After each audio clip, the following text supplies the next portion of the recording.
Donc, voilà. mon cher maître, c'est à vous de... Je savais que vous aviez préparé un discours, alors je me suis cru obligé d'en préparer un aussi. Monsieur le secrétaire perpétuel et sans doute même éternel, messieurs les honorables membres de l'Académie Germaire, madame l'honorable membre de l'Académie Germaire, chers amis du Cantal et d'ailleurs, permettez-moi d'abord de vous dire ma joie et ma fierté de recevoir ce déjà fameux prix Gerbert. Depuis mes très lointaines années du lycée, où je ne recevais que des prix de camaraderie, j'ai rarement éprouvé une telle satisfaction. Alors que beaucoup de gens, et notamment des notables des environs, me promettaient l'enfer sous prétexte que j'avais écrit sur eux et sur leur gestion des affaires publiques des tas de méchancetés, me voici, grâce à vous, béni par un pape en personne et pas n'importe lequel. J'aurais bien sûr apprécié la bénédiction de la papesse Jeanne, pour laquelle j'ai toujours eu un faible de païen paillard, mais celle du Saint-Père de l'an 1000, et qui plus est un cantalien, me convient parfaitement.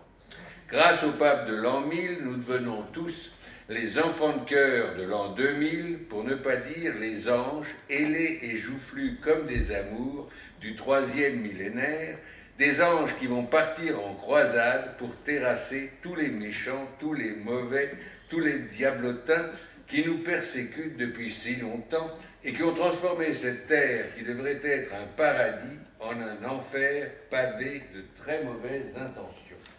Et là, je pense bien sûr au Cantal, ce paradis sur terre, un paradis hélas perdu, abandonné, trahi.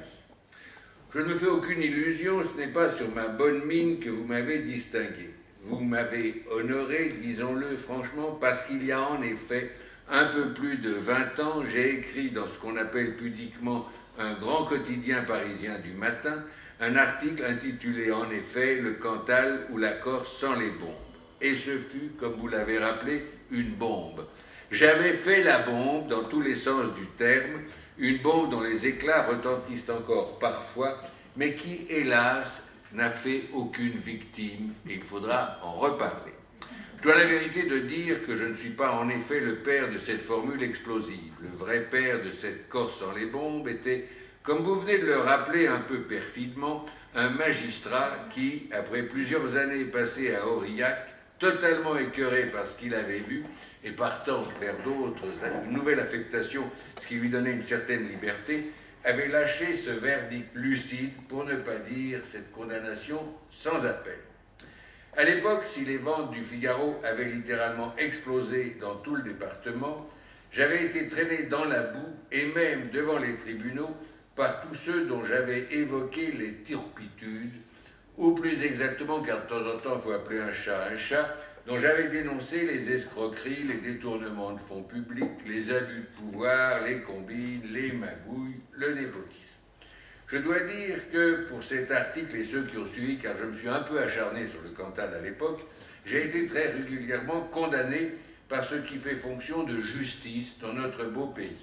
Je crois que celui qui m'a le plus souvent poursuivi et qui rêvait visiblement de me voir pendu ou mieux encore guillotiné était un élu d'une des grandes villes du département, architecte de profession, marié à une entrepreneuse de bâtiment, et qui commandait, en tant que maire, et donc avec nos deniers publics, tous les travaux de sa commune. Sans pudeur ni scrupule, il s'en fourrait jusque-là, comme dit la chanson.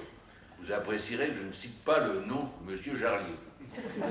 Mais la peine de mort ayant alors déjà et heureusement été supprimée, je m'en tirais généralement avec un franc de dommages et intérêts à payer à ce voyou trait d'union élu de la nation qui, dans n'importe quel pays un peu civilisé, aurait été envoyé aux galères depuis longtemps. À l'époque, nous en étions encore au franc. J'ai bien été condamné au moins 6 fois pour cette affaire de Corse sans les bombes. Faites le calcul, 6 fois 1 franc. Au total, j'en ai quand même eu pour 1 euro symbolique d'aujourd'hui. Ce n'était pas énorme, mais j'avais dit la vérité, je devais être condamné. À l'époque, Guy Béard chantait déjà ça. Certains se demandent et me demandent encore aujourd'hui pourquoi et comment j'ai bien pu écrire toutes ces méchancetés. Bien, je vais vous faire un aveu, disons une confidence. j'étais tombé amoureux du Cantal.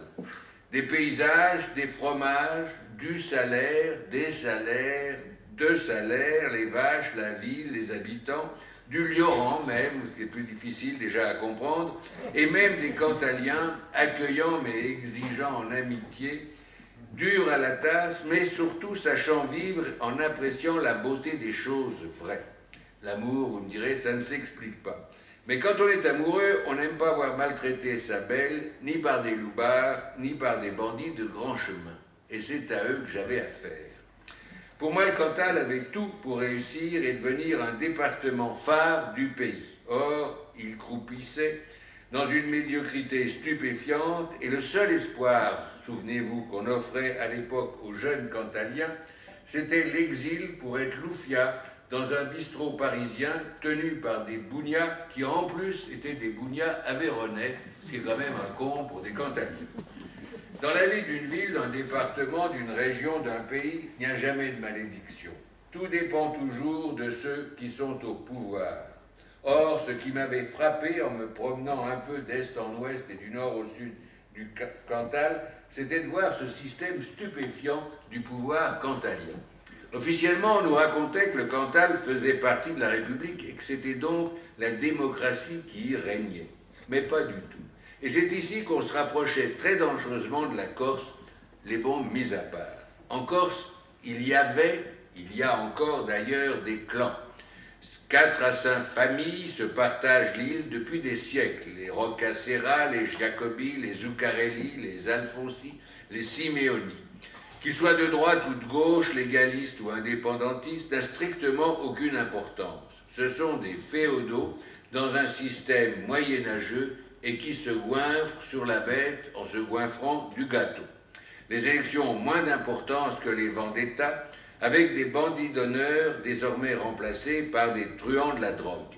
Et quand un préfet tente de mettre un peu d'ordre républicain dans cette île de beauté, ou il est assassiné comme le préfet Claude Érignac, ou il est viré et condamné par la justice de la République que j'évoquais à l'instant, comme le préfet Bonnet.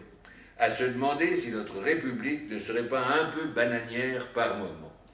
Le système des clans, c'est non seulement le déni de la démocratie, mais c'est surtout la catastrophe assurée, car c'est l'écrasement de toutes les libertés, l'étouffement de toutes les initiatives. Regardez où en est arrivé l'île de beauté, c'est maintenant un terrain de golf pour bobos milliardaires, entouré de terrains de camping pour vacanciers teutons, le tout géré par les rois de la drogue. Dans le Cantal, c'était bien sûr moins violent puisque c'était sans les bombes.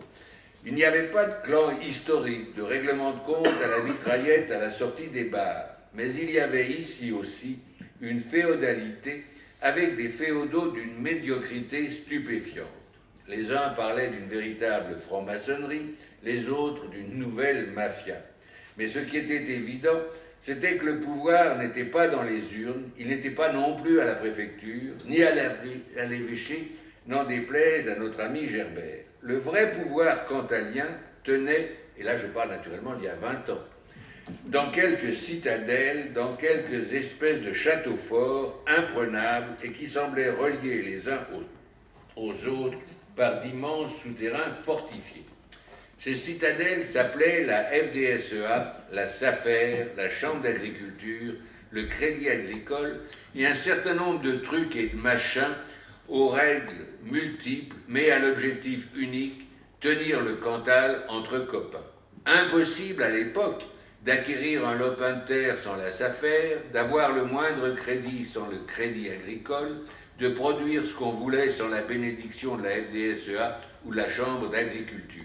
Et naturellement, les maîtres de ces citadelles se connaissaient, étaient copains comme cochons, comme on dit dans le Cantal, et ailleurs, se succédaient les uns aux autres, se remplaçaient, se tenaient par la barbichette, et surtout avaient leur clientèle, leurs vassaux, leurs obligés. Et ceux qui ne s'inclinaient pas devant ces tyrans analphabètes aux petits pieds fourchus, ceux qui refusaient de baiser leur babouche, crevaient sur place. Quand on parlait à l'époque de la végétation du Cantal, on évoquait tous ces malheureux qui végétaient, victimes d'un système d'un autre âge. C'était évidemment ce qui surprenait le plus celui qui débarquait dans le Cantal. Cette organisation qui n'était même pas secrète, cette espèce de consanguinité qui permettait de se goberger entre soi, qui permettait surtout d'éliminer les petits, les sans-grades, les nouveaux arrivants, les rebelles, les insoumis, pour reprendre un terme qui n'était pas encore à la mode. Une dizaine de professionnels du syndicalisme tenaient tout le département et se goinfraient à s'en faire sauter la sous-ventrière en se partageant entre copains coquins le gâteau des subventions, des aides, des allocations, des autorisations. Le Cantal était alors la chasse gardée d'une poignée de margoulins, de canailles, de véreux, de tout poil, et il en crevait. Il était évident, il y a 20 ans, qu'il allait falloir rapidement prendre d'assaut toutes ces citadelles, toutes ces bastilles, et pendre par les pieds de préférence ces féodaux. Voilà, c'était ça le Cantal d'il y a 20 ans et que j'ai raconté. C'était il y a très longtemps. J'avais encore des cheveux, vous vous en souvenez peut-être. C'était au siècle dernier, c'était au XXe siècle, on peut même dire que c'était au millénaire dernier.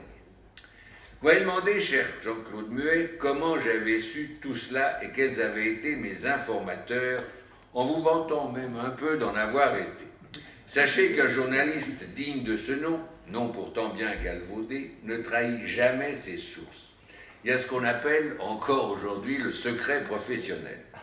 Je précise cependant que pratiquement tous ceux qui m'ont raconté ce Cantal de toutes les turpitudes peuplent aujourd'hui les plus beaux cimetières du département. Parfois, je me demande d'ailleurs s'ils sont bien tous morts de mort naturelle. Cela dit, le plus drôle, c'est que ce que j'ai écrit, tout le monde le savait, tout le monde le murmurait à voix basse, chacun en faisait même des gorges chaudes. C'était, toute proportion gardée, un peu comme à Moscou au temps de Brejnev. J'ai beaucoup fréquenté l'URSS de cette époque maudite. Vous passiez 8 jours chez les moscovites et vous appreniez tous les secrets du Kremlin. Tout le monde savait tout, mais personne ne disait rien en public. C'était bouche cousue, l'apport du goulag. À Aurillac, on n'avait pas peur du goulag, mais on avait peur de tous les châtiments que pouvaient imposer les seigneurs, et je l'écris avec un A, seigneurs, il y a des gens qui saignent, des citadelles, les grands féodaux, des syndicats. Alors, comme à Moscou, comme quand un journaliste étranger passait par là, on lui racontait tout ce qu'on avait sur l'estomac, sur le cœur, tout ce dont la Pravda locale, car vous aviez aussi une Pravda à l'époque qui était, je crois, basée à Clermont-Ferrand, ne parlait jamais. Vous lui racontiez avec le petit espoir que cela sache enfin, au-delà des frontières, de la dictature et que cela finisse par faire changer les choses. Mais là, je vous ai parlé du passé, car à mon âge, on ne résiste pas au passé. La seule question qu'il faut poser aujourd'hui, je suis bien sûr le dernier à pouvoir y répondre. Vous me l'avez posée, mais c'est une fois de plus une chose auquel je ne vais pas vous répondre. Cette question, c'est simple. Cet article est paru en 87 et il a fait grand bruit parce qu'il dénonçait noir sur blanc, au grand jour et à la France entière, un système de magouilles, de crapuleries, de prévarications, de combines plus scandaleuses les unes que les autres et qui faisait crever ce département. C'était il y a 21 ans. 21 ans, c'est un bail. En 21 ans, on peut tout changer. On peut construire un monde nouveau, on peut faire 3 révolutions. Donc, la seule question qui vaille aujourd'hui, c'est de savoir si 21 ans après ce petit article, les choses ont changé. C'est à vous de le dire, et si par malheur rien n'avait changé, dites-vous bien que ce serait de votre faute, pas de la mienne, même si désormais en France, ce sont toujours les journalistes qui sont responsables de tous les malheurs du pays. Voilà, et maintenant passons aux choses sérieuses, c'est-à-dire aux réjouissances. Mais ça fait partie des réjouissances. Voilà.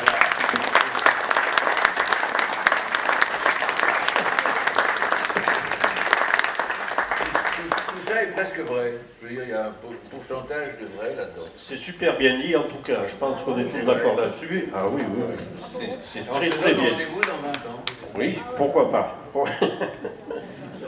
On va passer à la remise du prix. L'émotion se lève. Oui, on va voir ça. Jean-Paul, si tu veux venir nous présenter d'abord ce que tu as fait. Alors, monsieur, il a paraît que vous aviez mis comme condition à votre retour dans le Cantal l'érection d'une statue équestre. C'est un thème dédié généralement aux monarques, aux conquérants, mais aussi aux héros. Compte tenu de l'impact qu'a eu votre article dans l'imaginaire collectif, je vous ai représenté en super-héros, à cheval, bien sûr, en super-héros.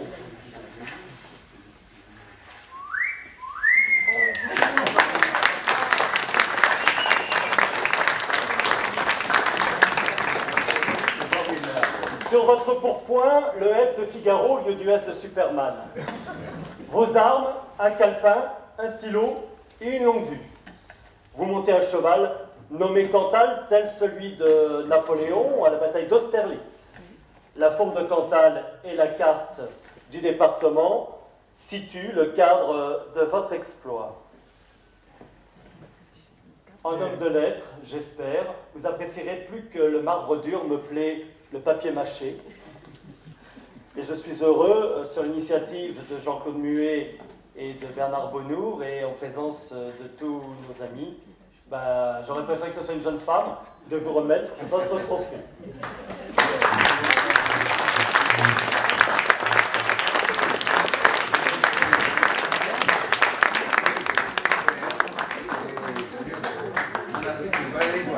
Mais vraiment merci.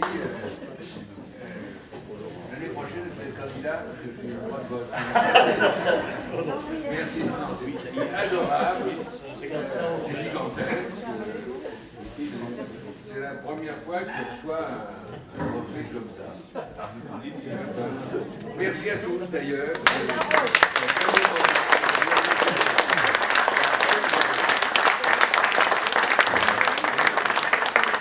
C'est lui qui devient le héros finalement, car c'est une véritable œuvre d'art, ce qui n'était pas le cas de mon papier. Merci à tous. Et donc on se revoit l'année prochaine. Alors oui, encore un mot d'excuse pour l'année dernière. Je voulais simplement vous montrer ma canne qui explique pourquoi. Et en janvier, j'en ai eu des suites, ça s'est terminé avec un quadruple pontage. Donc c'était vraiment pas une excuse diplomatique, c'était vraiment mal foutu. Mais ça va mieux, et j'espère que l'année prochaine, je n'aurai même plus besoin de ma canne pour marcher.